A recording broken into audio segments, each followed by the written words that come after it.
दुनिया को बताया गया कि अब्राहम अकॉर्ड्स मशरिक़ वस्ता में अमन लाने के लिए किए गए हैं कि अरब ममालिक और इसराइल मिलकर तरक्की, तिजारत और इस्तेहकाम का नया दौर शुरू कर रहे हैं। लेकिन यहाँ पर एक सवाल है, अगर ये वाकई अमन के मुआहिदे थे तो फिर गज़ा आज क्यों जल रहा है? फ़लस्तीनी आज भी अपने ही घरों से क्यों निकाले जा रहे हैं?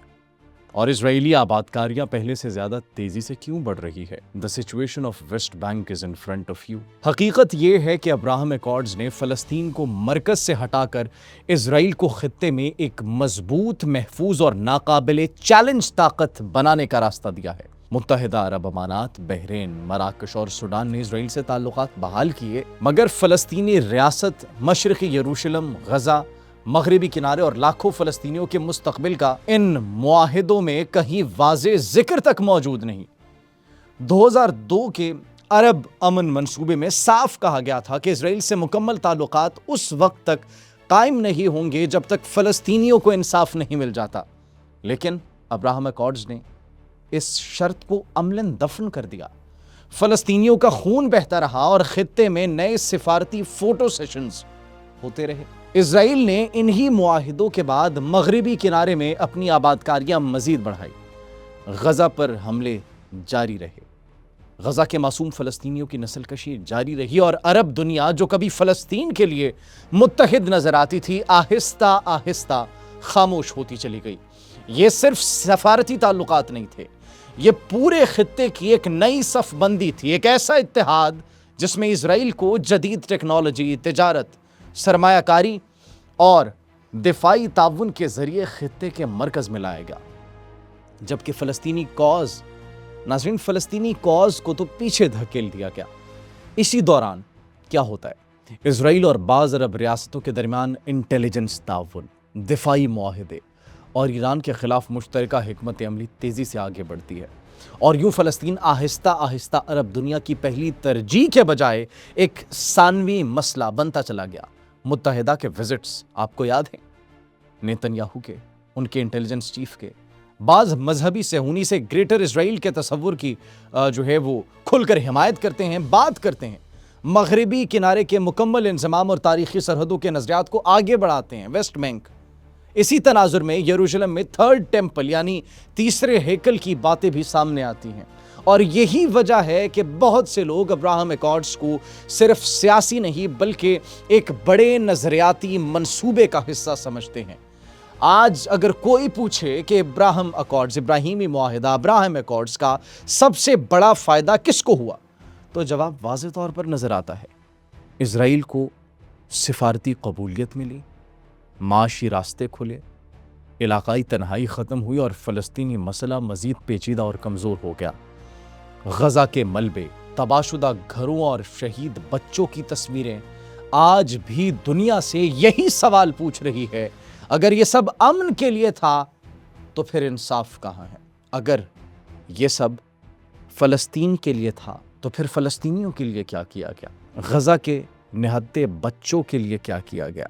आज पूरी दुनिया से गज़ा के मासूम शुहदा, उनकी आवाज़ें ये सवाल उठा रही हैं कि क्या हमारे कॉज को भुला दिया गया है? अभी नेतन्याहू की जानिब से अपनी फ़ौज को कुछ नए अहकामात जारी किए गए हैं।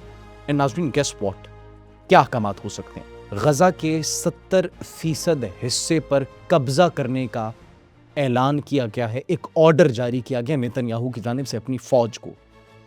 50% तक पहले उन्होंने कब्ज़ा कर लिया था, फिर 60% और अब 70% तक गज़ा मुकम्मल तौर पर अपने ज़ेर असर लाने के लिए अपनी फ़ौज को अहकामात जारी कर दिए गए हैं नेतन्याहू की जानिब से। वाई? क्योंकि वो ये जानते हैं कि अब ईरान के साथ जंग वो मज़ीद अफोर्ड नहीं कर सकते। मुआहिदा होने वाला है पाकिस्तान की वजह से, पाकिस्तान की सिफारती कोशिशों की वजह से, field marshal general Syed Asim Munir की वजह से, पाकिस्तान की पॉलिटिकल लीडरशिप की वजह से मुसव्वदा तैयार हो चुका है, दोनों फरीक़ैन रज़ामंद भी हो चुके हैं। लेकिन अब लबनान को भी उस जंगबंदी में शामिल किया गया है।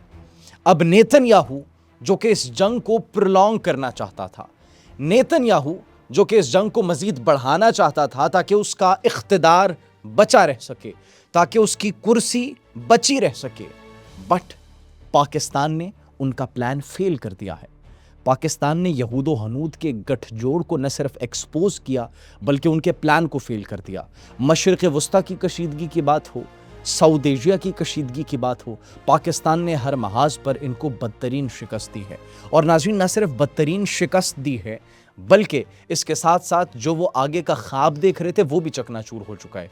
That is the civil reason, that is the only reason کہ اب جب نیتن یاہو نے دیکھا کہ field marshal general Syed Asim Munir نے ان کے تمام تر پلانز فیل کر دیے ہیں، تو آخری آپشن ان کے پاس یہ بچا کہ لبنان پر ہم حملہ نہیں کر سکتے، امریکہ جنگ سے پیچھے ہٹ چکا ہے، جنگ بندی کے لیے وہ تیار ہو چکا ہے، ایران پر ہم حملہ نہیں کر سکتے، تو ہمارے پاس پھر یہی بچے فلسطین، غزہ بچا ہے۔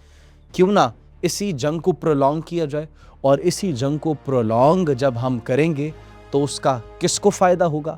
اس کا فائدہ ہوگا نیتن یاہو کو، کیونکہ اس کے اوپر جو کرپشن کے کیسز ہیں، اس کے جو ٹرائلز چل رہے ہیں، اس کو تھوڑے وقت کے لیے مزید اقتدار مل جائے گا۔ تو اقتدار کی لالچ میں اس نے غزہ کے معصوم فلسطینیوں پر ایک مرتبہ پھر سے قیامت برپا کرنے کا اعلان کر دیا ہے، اور ویسٹ بینک کے اوپر بڑی تیزی سے آباد کاریاں جاری ہیں، غیر قانونی آباد کاری، اور اسی ایک غیر قانونی بستی کے اندر کھڑے ہو کر وہ پریس کانفرنس کر کے اپنی فوج کو احکامات جاری کرتے ہیں۔ ناظرین، جو مشرق وسطیٰ کی صورتحال ہے وہ آپ سب کے سامنے ہے، جو ڈیولپمنٹس ہو رہی ہیں وہ آپ سب کے سامنے ہیں، لیکن جس طریقے سے ہم نے آپ کو پہلے بتایا کہ ظلم پھر ظلم ہے، حد سے بڑھ جاتا ہے تو مٹ جاتا ہے۔ تو جتنا مرضی یہ لوگ کوششیں کر لیں، فلسطینی کاز کو ختم نہیں کر سکتے۔ فلسطینی کاز کو مٹانے کی جتنی مرضی کوششیں کر لیں، اس کاز کو مٹایا نہیں جا سکتا، اس آواز کو دبایا نہیں جا سکتا۔ لیکن سوال یہاں پر ایک اور یہ بھی پیدا ہوتا ہے کہ ابراہیمی معاہدے، ابراہم ایکارڈز جس کا ہم نے ذکر کیا، وہ مشرق وسطیٰ کی ڈیولپمنٹ کے لیے ہے یا پھر وہ اسرائیل کو مزید مضبوط کرنے کے لیے ہے؟ سعودی عرب نے مکمل طور پر اعلان کر دیا ہے اور بتا دیا ہے کہ ہم اسرائیل کے ساتھ تعلقات کبھی بھی نارملائز نہیں کریں گے۔